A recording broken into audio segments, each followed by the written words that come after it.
Hello, likers. Welcome back to our channel. It's me, your fave, your one and only, your baby girl, Malaika. So, likers, today we are doing a critical review of Mr. Aloy's series where marriage becomes a nightmare, episode 11. It starts with Clara, serving her customers. Today is a big day, a wonderful day. And the next thing shows her devilish of a friend, Debbie, Debbie the devil, who came to pretend to, like entertaining the customers, guys, be patient, today is a beautiful day. And at the same time, she goes slowly and stole Clara's phone, and took it away. When she was standing, Clara's phone was just behind her, she stole it. And when she was peeping, when nobody was looking, she started, texting from Clara's phone, like she's texting someone, and you could imagine who, because she has vowed, to destroy Clara's life for reasons best known to her. So she texted. When she was done texting, she makes sure nobody was checking, looking at her. And the next thing shows Hanks, who is sitting comfortably in his office working, probably, and he receives a text from Clara's phone stating that she was sick and she needed to be taken to the hospital. And once Hanks hears that, Hanks started parrying, he became ballistic and started wanting to call Clara, but Clara wasn't picking, because normally Clara is not the one holding her phone. So if normally that was what was happening, she would have just called, not texted. So the next thing shows Debbie, who is done with doing what she wanted to do, and she went and dropped Clara's phone back as if nothing happened, and she was still trying to entertain customers, pretending to be entertaining, telling them to be patient because they were angry that like it's taking long for the food to come, so she was trying to make them be patient, that today is an opening day, it's busy, blah blah blah. So the next thing shows Hanks, who is still trying, to get a hold of Clara after receiving that horrible message that she was sick, still not. And his secretary comes in, because Hanks is a businessman, he runs a multi million naira company. So he has businesses, he has people that he has to attend to, but he let everything loose, like to run away. So the next thing shows Jonathan, who is at home peacefully drinking water, and he receives a call, from his phone, and he's shaking. So the call was actually Debbie. Debbie called, tried to instigate Jonathan, making him to understand that, before she told Jonathan not to go because he'll be ridiculed. Now, as she's trying to set Clara up, she's telling Jonathan to go because she has news that Hanks wants to propose to Clara, despite him knowing fully well that Clara is married with a child. Just things that will make any man go gaga, will make Jonathan to leave the house. So Jonathan was furious. He was like, what? Like, Jonathan couldn't believe that. How is it even possible that another grown man will see a married woman and you want to propose to her? So Debbie, being a bad friend, is making Jonathan to understand that your woman is so desperate. So at the same time, she's trying to bring Clara down for reasons best known to her, making him to understand that your wife has changed. She's now materialistic, she's willing to do anything for money. That guy's money is shacking her. So if you want to save your marriage, you have to be here. She has done it, and she's telling herself that she's going to destroy whatever is left of her supposed friends' marriage, because that is not friendship, for reasons best known to her. Because I don't understand if it's the fact that she's single, because no matter how single you are, there's always somebody out there for you. The next thing shows Jonathan, who is not happy with the news, and he went to meet with Kenny because Kenny was at the balcony, they were chatting. So Kenny was about to go, and he told Kenny about the news that he just received from Debbie. And Kenny is an upright man. Kenny is not the type of person who will instigate you, who want you to go, like, to do bad things. He's not like Emeka and Debbie. So Kenny was shocked to hear this, and Kenny didn't find it funny at all.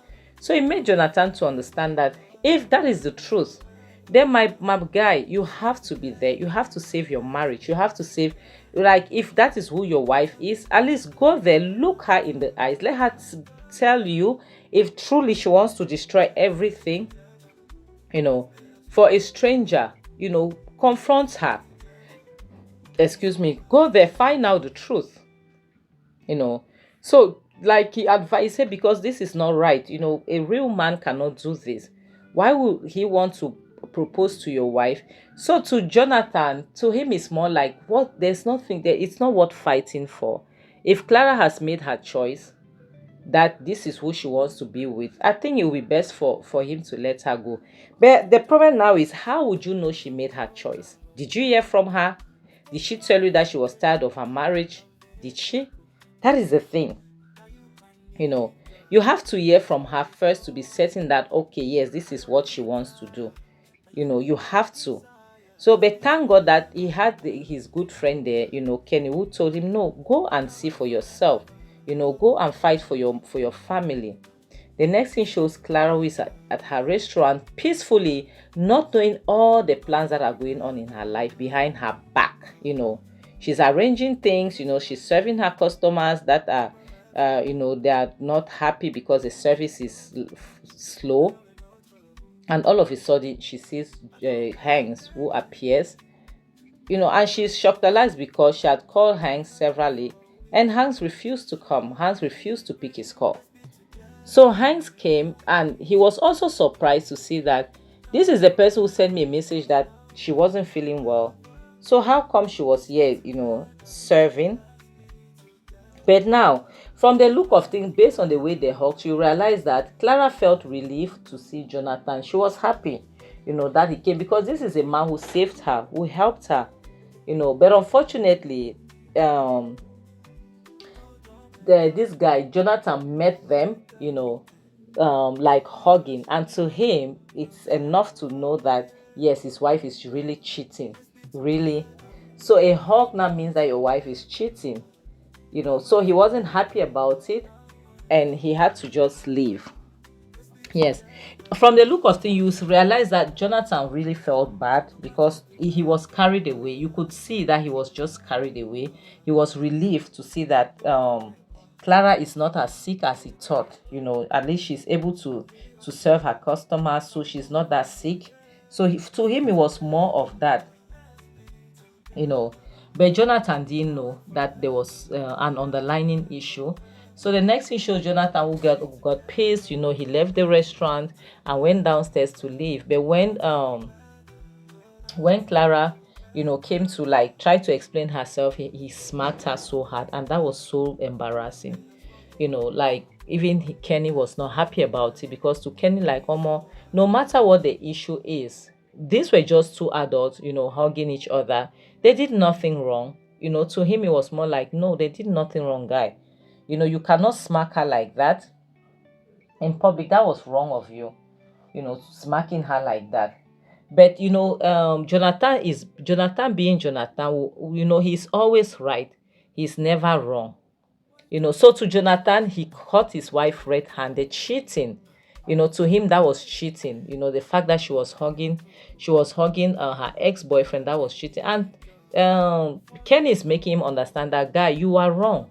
You are very wrong. Yes, your wife might have done wrong to hug another man, but you smacking her like that, guy, that was F up. You effed up. You effed up. And now he wanted for Clara to be like, Clara was shocked, like, you smacked me again in public, because Clara has told her husband that no matter what, he should never raise his hand against her. And to him, it was more like a disrespect. I know that some of our African men or African brothers will see that, even some African women, they'll see that like it's cheating. It's not cheating. Anything you do without ill intent, you didn't do anything. It's not a sin. You didn't do anything wrong.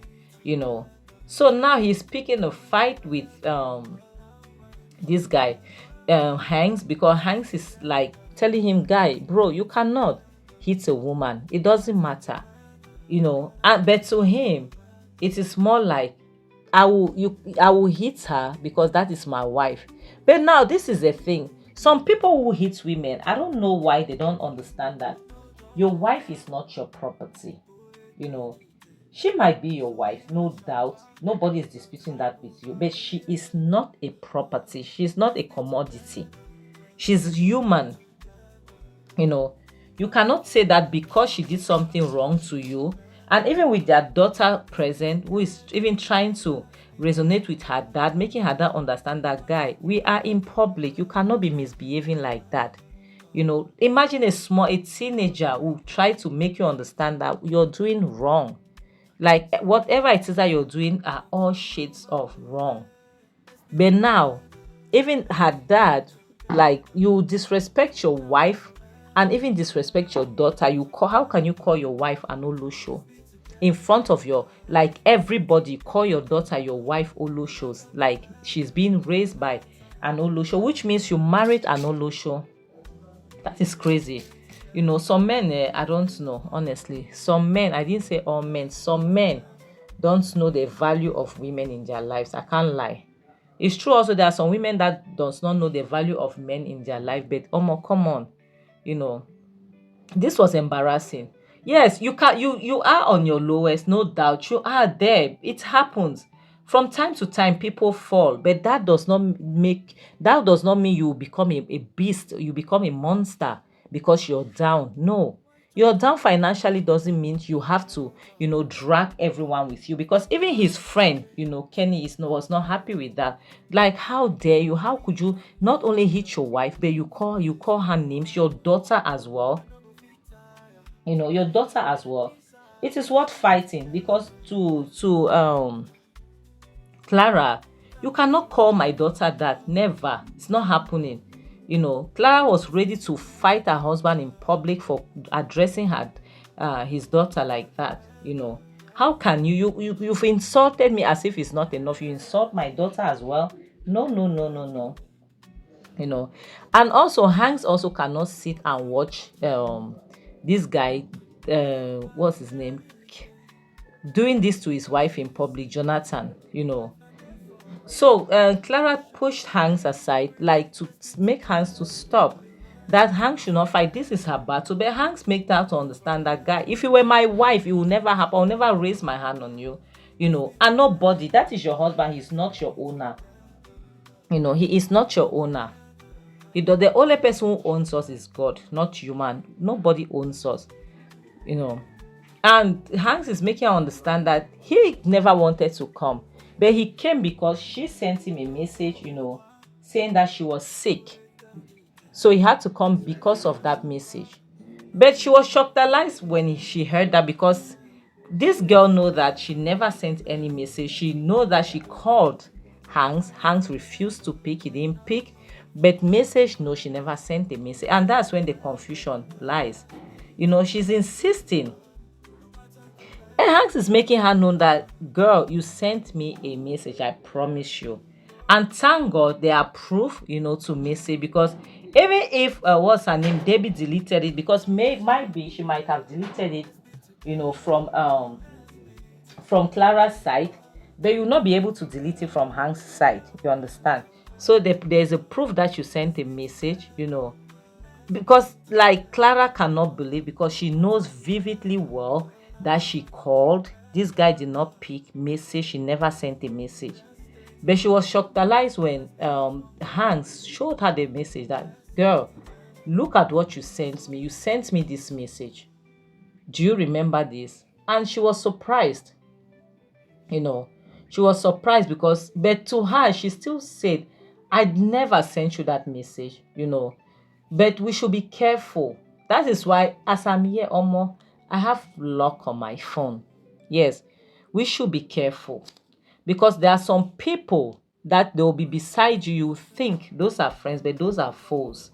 The next thing shows Kenny, who is blaming Jonathan for what he did. Making Jonathan to understand that, guy, your wife might have been wrong for hugging another man, no doubt, because you don't like it, fine. But for you to do what you did, no, that was double wrong. Yes, you were big time wrong, because not only did you smack her in public, but you called her names. How dare you? because that is wrong. Like us, somebody is supposed to call your wife or your child like that, then you show them what stuff you're made of, but not you being the instigator, not you calling your wife names. How about who does that? Yeah, who does that? How could you call your wife names like that? That was bad. That was bad. His friend was very disappointed. And now to him, I don't know why. It's as if sometimes this is it's not sometimes in Africa. There's something I've noticed about some of our men. Guys, I'm not talking. I love our African men. I love my Nigerian brothers. But there's one thing I've noticed. Men usually think in Africa, men think that by getting married to us, they're doing us a favor. No, we are both doing each other a favor. Yes, we are. We are. Have you seen a single man? Do you know how disorganized some single men's life are? Do you know? Do you have any idea? But majority of the time, I'm not saying all the time, you see single women's life are very organized, because women, we were raised from small, we were groomed by our parents, especially our mothers, to be wives. So growing up, we've already had that knowledge that we are wives. So we always act as one. Even the way we do things, the way we keep our environment, we always do things like we are in a relationship, the way you comport yourself and all the rest. Now, the only thing he's saying is that he wants out of the marriage. So every list, you think marriage is not it's not child's play. Not every single thing you're divorcing. How much do you have? Do you think divorce is free? Sure, you pay to divorce. So Ken is saying that he's not even going to say anything that his friend will listen. He got angry and had to leave him, because there's no need. That is how you have to do sometimes, because you'll be talking to people, they'll not want to listen to you. They'll just want to do what's best for them. But they'll want you to be there and listen to what they have to do. So him staying there, realizing that he's alone, he had to leave. So the next thing shows Benny, who is into her mom's restaurant. She's angrily packing bottles and all the rest. And the devil called Debbie comes, asking, hey, what are you doing here?